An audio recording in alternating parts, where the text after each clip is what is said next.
We have two machine programs here at Palm Beach State College. Our machine and technology program is our 1600 clock hour program. That's about a year and a half. Our nighttime program is our CNC specialist program, and that program is about 600 clock hours, and that is about 10 months long. Machining involves building parts from pieces of metal such as aluminum, titanium, steel, and many more that can be used in everyday life, such as airplane seats, car parts, medical tools, aerospace. 70% of our program is hands-on. They go through all the machines and how to set up the machines and operate the machines. They learn how to read and write G-code and how to actually create that part to blueprint standards.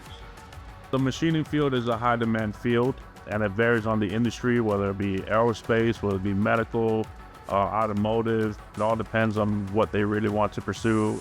We work with a wide range of business partners in various industries. We are accredited by the National Institute of Metalworking Skills.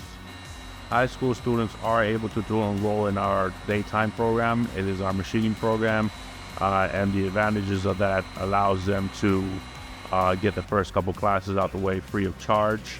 All the books are covered, all the tuition's covered. Advice I would give to somebody interested in machine technologies would be keep an open mind, be willing to learn and get your hands dirty, and there are so many pathways in this career. My future career plan is to work in aerospace companies making military parts, because I feel like I've truly found my passion and I would love to do this for the rest of my life. I'm very thankful for what I've learned from this machine and technology program, because I know that it's prepared me for my career.